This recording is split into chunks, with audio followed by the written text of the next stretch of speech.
Existem três principais vertentes do paisagismo contemporâneo: o paisagismo com ênfase na arquitetura da paisagem, o paisagismo ambiental e o paisagismo com ênfase na percepção.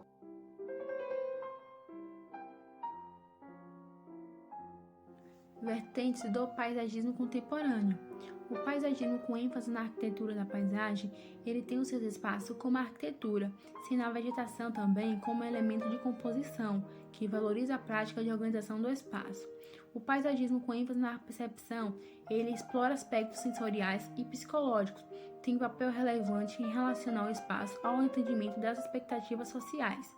O paisagismo ambiental, ele engloba várias práticas mais voltadas à preservação, que serve de pré-requisito ao desenvolvimento sustentável, que valoriza aspectos econômicos. O paisagismo com ênfase na arquitetura da paisagem tem os seus espaços livres, adequando as melhores utilização de vertentes que acabam sendo englobadas com tendências distintas, como o paisagismo ligado ao desenho urbano e o paisagismo ligado à expressão artística, com prédios verdes e sustentabilidade com pouco impacto ambiental, visando também o combate à poluição e melhor efetivo do bem-estar dos moradores, aumento de áreas verdes urbanas para escapar da agitação da cidade, ambientes mais verdes das empresas, o jardim como uma extensão de sala de estar. Paisagismo ambiental é a evolução da temática ambiental dentro das práticas urbanas. O paisagismo ambiental também é valorizado os seus ecossistemas nativos e locais, com a intenção de integrar aspectos relevantes das fisionomias naturais à ocupação urbana, por meio do uso racional da vegetação e do sistema de espaços livres, que valoriza grandes e pequenos ecossistemas ameaçados pela urbanização. Vou estar falando aqui sobre o paisagismo com ênfase na arquitetura da paisagem. A arquitetura paisagista ou paisagismo é a arte e a técnica de projetar e planear, gerir e preservar os espaços abertos, urbanos ou não, de forma a criar micro e macro paisagens de acordo com critérios estéticos e sustentáveis de acordo com cada lugar.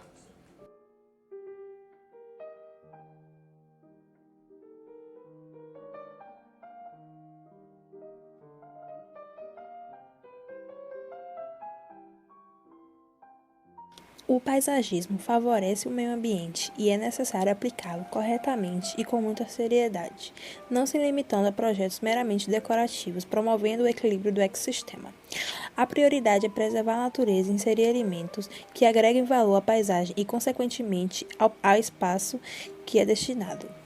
As áreas verdes urbanas são um ajuste para o equilíbrio ecológico.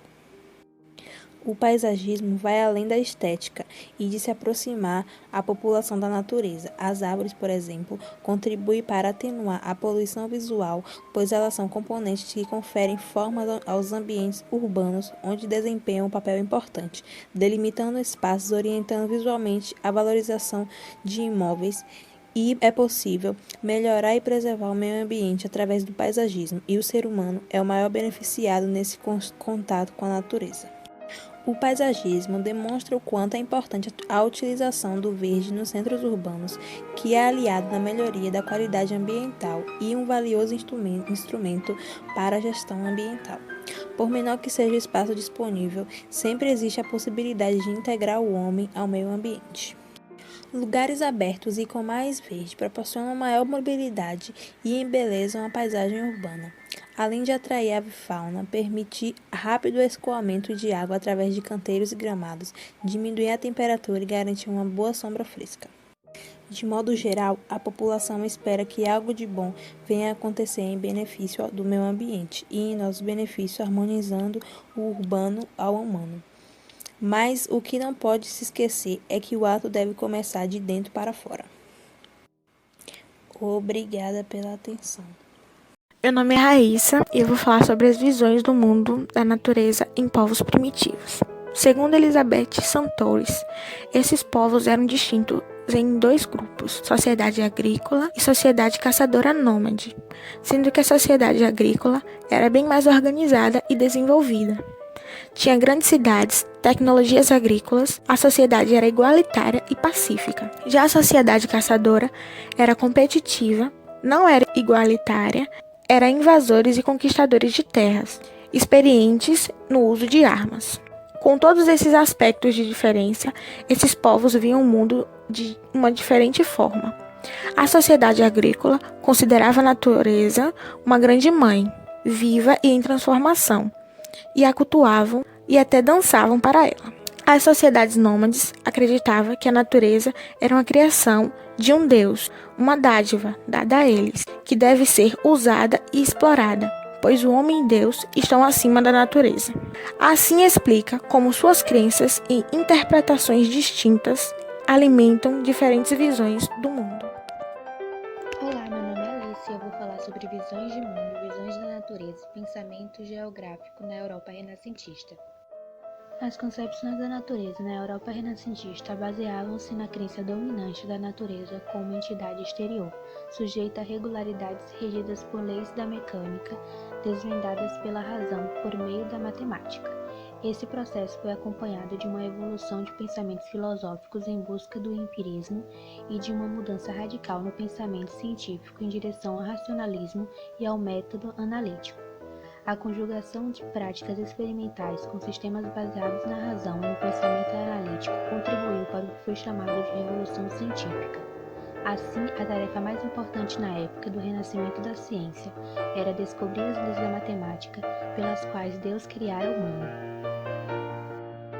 Os três estudiosos e pesquisadores mais conhecidos nesse período são Nicolau Copérnico, mesmo que suas ideias não tenham sido levadas a sério pelos pensadores da época, foi considerado o iniciador da Revolução Científica com a sua teoria do heliocentrismo, que viu o Sol como centro do universo. Galileu Galilei, que além de construir a primeira luneta, fez várias descobertas importantes na área da astronomia e, através de seus cálculos matemáticos, comprovou a teoria do heliocentrismo de Nicolau. E Leonardo da Vinci, que apesar de ter ficado mais conhecido pelas suas obras de pintura, foi de grande importância nos estudos científicos nas áreas de hidrostática, engenharia e matemática. Olá, eu vou falar sobre visões do mundo, idealismo e materialismo. Discorrer sobre as relações e contradições, diálogos e silêncios, possibilidades e limites da maior divisão disciplinar de nosso campo científico, geografia física e geografia humana, envolvem compreensão do surgimento, consolidação e evolução do pensamento geográfico sob os paradigmas da relação sociedade com natureza. Neste sentido, a discussão pode ser inicialmente norteada segundo algumas hipóteses. A realidade material e social de cada época influencia as visões do mundo. As visões de mundo, por sua vez, condicionam a maneira como a sociedade visualiza e interpreta a natureza, e essas visões da natureza se refletem nos paradigmas da geografia. A visão de uma natureza universal, dinâmica e, ao contrário, a natureza vista como um outro ser, objeto de intervenção pela sociedade, são visões que têm origens dos povos primitivos na Grécia Antiga, na Europa medieval e na Europa renascentista, entre outras cidades. Ao tratar da questão sociedade com natureza na geografia e no seu ensino, explica que a natureza é histórica e social enquanto percepção e conhecimento humano. Ao mesmo tempo, a natureza é um conjunto de fenômenos naturais, biológicos e físico-químicos. Em contraste com o materialismo, o idealismo afirma a primazia da consciência como a origem e o pré-requisito dos fenômenos materiais. O idealismo acredita que a consciência e a mente são a origem do mundo material e tem como objetivo explicar o mundo existente de acordo com seus princípios. E o idealismo parte do princípio de que a existência metafísica de uma realidade complexa e ideal. O que é ideal é aquilo que existe enquanto ideia, enquanto conceito, como algo descolado da matéria. O idealismo é justamente a afirmação dessas ideias, como ponto central do conhecimento. No século XIX, a geografia estabeleceu seu lugar na modernidade, inaugurada de forma geral, seguida de uma fase cujo principal marco foi o determinismo ambiental. No século XX, enquanto algumas tendências anteriores permaneciam ativas, embora com mudanças, houve também novos direcionamentos e rupturas. As permanências podem ser consideradas continuações da geografia moderna inicial, que foram se atualizando e, em maior ou menor grau, incluindo informações teóricas e metodológicas próprias. Exemplos de permanências são a geografia cultural, regional e geografia analítica. Para refletir a compreensão de diferentes realidades do mundo, são exemplos de novos direcionamentos: a geografia humanística, que inclui estudos da percepção espacial e do comportamento geográfico, geografia pós-moderna e geografia de gênero. Conceito: determinismo ambiental. Fatores ecológicos, climáticos e geográficos são os únicos responsáveis pela cultura humana e decisões individuais. Teve o declínio na década de 1920, pois suas afirmações eram consideradas erradas. Geografia cultural. Análise de todos os fenômenos de uma organização social, estudando a linguagem, cultura, religião, artes, governo e economia. Geografia regional. Os diferentes espaços do planeta dividido e agrupado em regiões que possuem características em comum, sejam elas ações naturais ou feitas pelo homem. Geografia analítica. A compreensão de espaço, paisagem, lugar, território e regiões. Geografia humanística. Distribuição populacional, globalização, relações econômicas, desigualdades socioeconômicas, transportes, fontes de energias e outros. Geografia pós-moderna. Fala sobre a modernidade e teorias críticas sobre a geografia. Geografia de gênero. Em 1980, a geografia passou a adotar o conceito de gêneros em suas análises, vivenciadas e feitas por homens e mulheres.